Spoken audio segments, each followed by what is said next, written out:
Ladies and gentlemen, we often believe that what we are searching for in life is love. Yet if we look closely, beneath the surface of our desires, what many of us are truly chasing is not love at all, but validation. We long to be noticed, to be chosen, to be told that we are enough, but validation is a fragile substitute, one that binds us to dependency and leaves us restless. True love, the kind that frees rather than enslaves, can only begin where validation ends. Today, I invite you to reflect on this distinction, not as an abstract idea, but as a mirror held up to the way we live, the way we seek, and the way we love. Validation is not love. Though they may appear similar on the surface, they belong to entirely different realms of the human experience. Validation feeds the ego, while love nourishes the soul. Yet, so many of us confuse the two, chasing approval and recognition as if they were the very substance of love itself. The desire to be validated arises from a hidden wound inside us, an emptiness formed by years of conditioning and unmet needs. As children, we are shaped by the gaze of others, by the approval or disapproval of parents, teachers, and peers.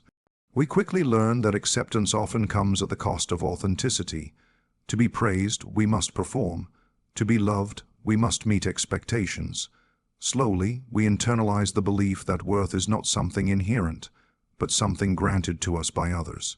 This is where validation takes root.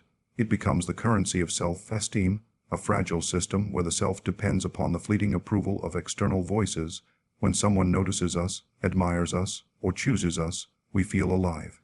Their recognition becomes a mirror in which we momentarily see ourselves as valuable, but this sensation is fragile. It depends on the continuation of their gaze, the persistence of their praise, and the moment it fades, so too does our sense of worth. This cycle of seeking and losing becomes addictive, much like a thirst that can never be quenched.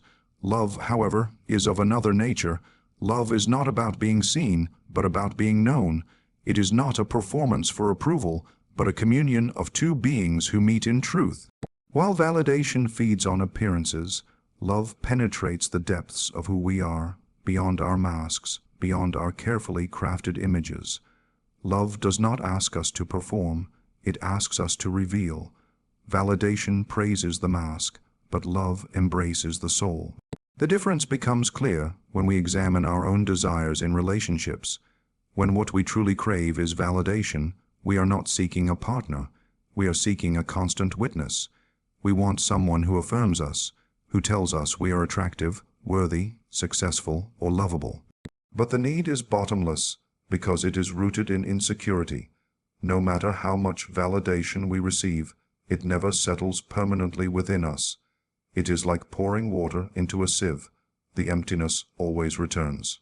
This is because validation can only touch the surface of the self. It does not transform the deeper truth of how we see ourselves. Love, on the other hand, is not about filling a void, but about sharing a fullness. It emerges not from lack, but from abundance. When two people meet in love, they are not mirrors reflecting back fragile identities, but whole beings who recognize and honor each other's essence. In love, there is no constant demand for reassurance, because love rests on trust and acceptance rather than performance and approval. Love does not vanish when attention shifts. It endures because it is not dependent on continual validation. The addiction to validation can even destroy love. When someone is bound by the hunger for recognition, they cannot truly see the other person. They see only the reflection of themselves in the other's eyes. They begin to demand, to cling, to perform, to manipulate, all in pursuit of the next hit of affirmation. The partner becomes a tool, a supplier of self-worth, rather than a being to be loved for their own essence. In this way, validation creates dependency, not intimacy. It makes us grasping, not giving, and as dependency grows, true love withers. To separate love from validation requires inner work. It demands that we confront the void within us, the part of us that longs desperately to be told we are enough. We must turn inward and face the shadow of our own insecurity. Only when we accept that our worth is not granted by others but arises from within can we free ourselves from this endless chase. For love is not the echo of validation. Love is the silence in which two souls meet without the need for masks, without the need for applause. Validation is not love. Validation is the approval of the image. Love is the recognition of the essence. Validation feeds insecurity. Love dissolves it. Validation may thrill us for a moment, but love transforms us forever. Addiction to validation creates dependency, and this dependency silently governs the way many people live and love. At first glance, validation seems harmless, even uplifting. A compliment, a nod of approval, a word of recognition, they spark joy within us, giving us a temporary sense of belonging and significance. Yet beneath this pleasant sensation lies a dangerous cycle. The more we rely on external affirmation, the less we trust our own inner compass. Slowly, we begin to depend not on our inner truth, but on the shifting judgments of others. This dependency often begins in childhood, when approval and affection are given as rewards for behavior that pleases authority figures. A child learns quickly that smiles and warmth follow obedience, achievement, or charm, while disapproval follows mistakes or defiance. Over time, the child internalizes the belief that worth is conditional, something to be earned rather than something inherent. As adults, this belief persists, and we continue to search for figures of authority, friends, partners, employers, audiences, who will reassure us that we are enough. The addiction is subtle, but it grows stronger with each repetition of the pattern. The psychology of addiction mirrors itself here. Just as the body craves a substance to escape discomfort or emptiness, the psyche craves validation to soothe insecurity and self-doubt. When someone offers recognition, the effect is intoxicating. We feel momentarily lifted above our fears, convinced that we are visible, valuable, and chosen, but the effect fades quickly. In its absence, a restless emptiness returns, and once again the self begins to hunger. This hunger compels us to seek the next source of affirmation, whether in a partner's reassurance, a friend's praise, or the approval of strangers on a screen. Dependency forms when the self no longer feels capable of standing alone without that steady drip of recognition. A person addicted to validation becomes a captive of others' perceptions. Their moods rise and fall according to whether they are noticed, admired, or ignored. The absence of validation feels like rejection, and rejection feels like a threat to existence itself. They begin to bend themselves in ways that keep validation flowing, altering behavior, silencing true feelings, exaggerating achievements, or wearing masks that conform to what others expect. Over time, the authentic self is buried beneath layers of performance, and the person becomes estranged from their own inner reality. This dependency corrodes relationships as well. A partner who is constantly expected to validate becomes less of a companion and more of a lifeline. The addicted individual does not relate to their partner as an equal being, but as a source of emotional supply. They are no longer loving the other for who they are. They are using them to temporarily soothe their own insecurity. The partner may begin to feel drained, pressured, or objectified, as if their sole purpose is to keep the other from sinking into despair. This imbalance breeds resentment and fragility, for when validation is withheld or delayed, the addicted one feels abandoned and betrayed. Dependency on validation also limits personal growth.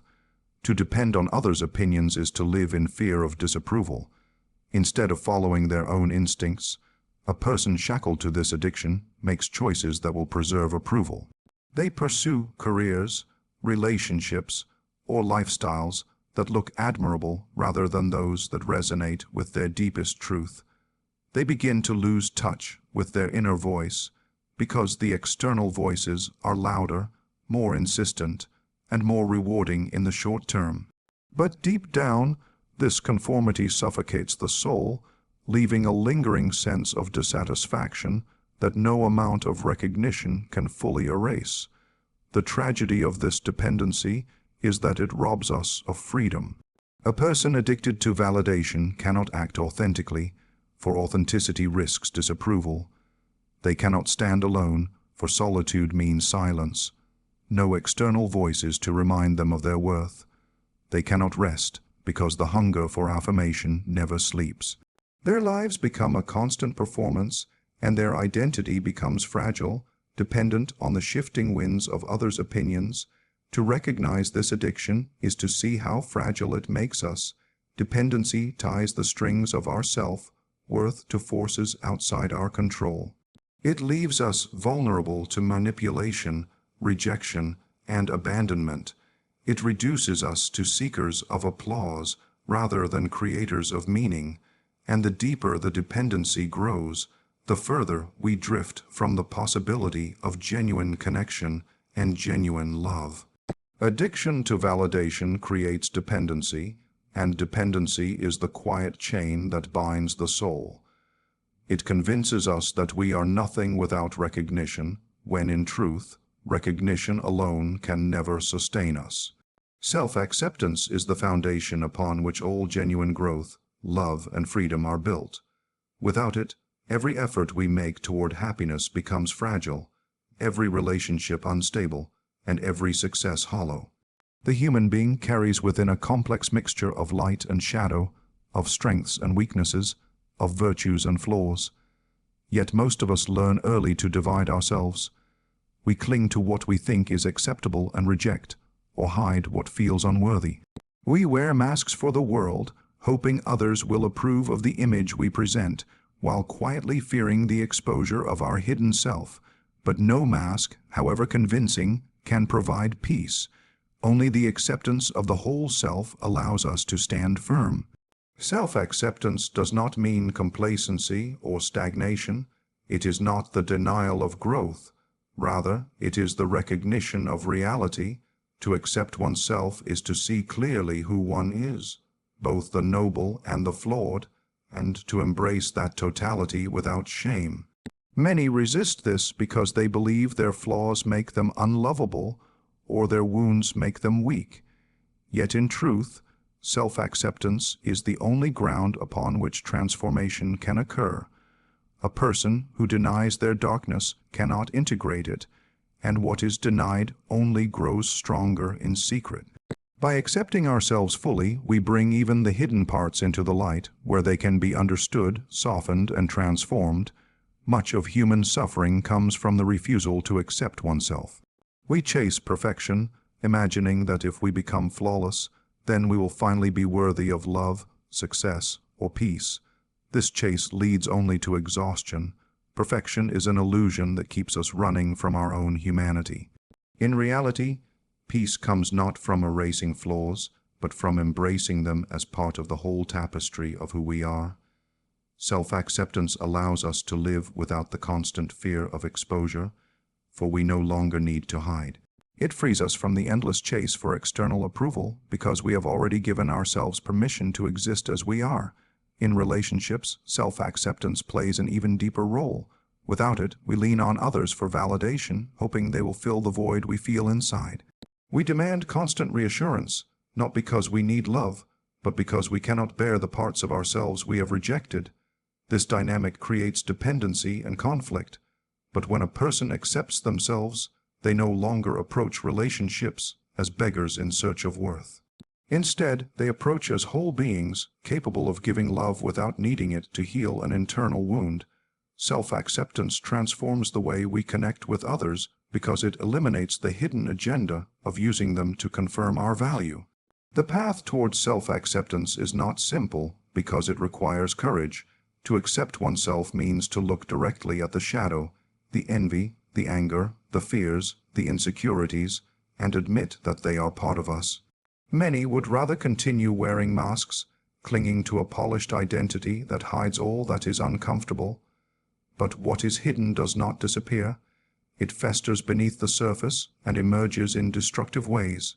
By facing it, acknowledging it, and still saying this too is me, we reclaim power over what once controlled us.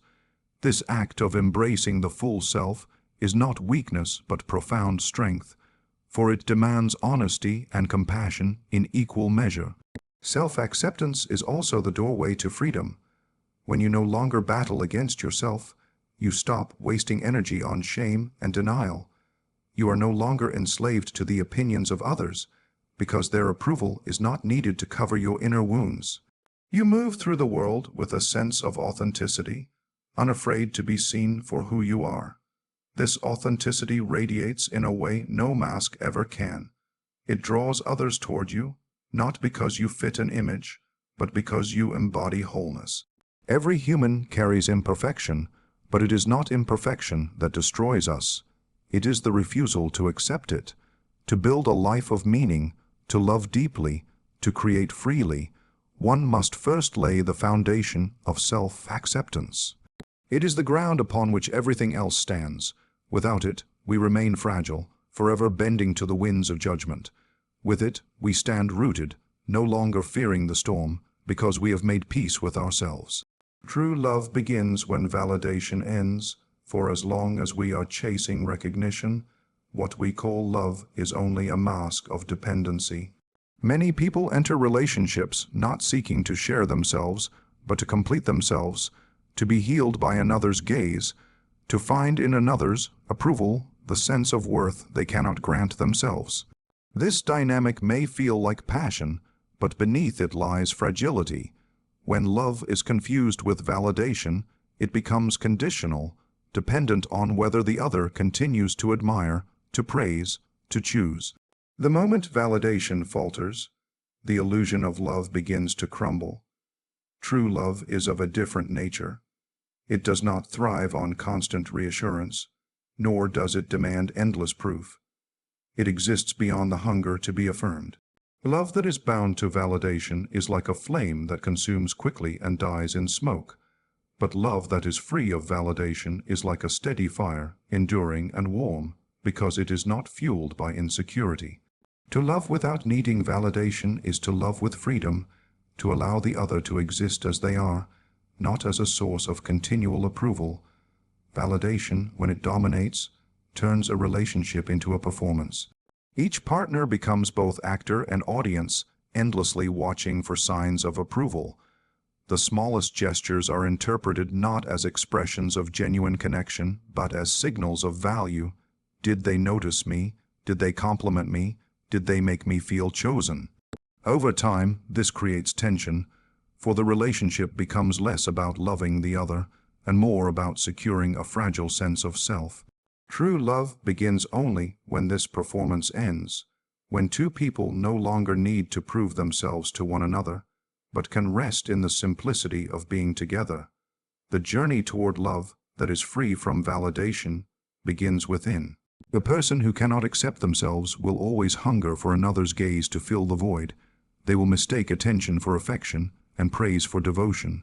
But the one who has embraced themselves, both their light and their shadow, no longer depends on another to constantly affirm their worth.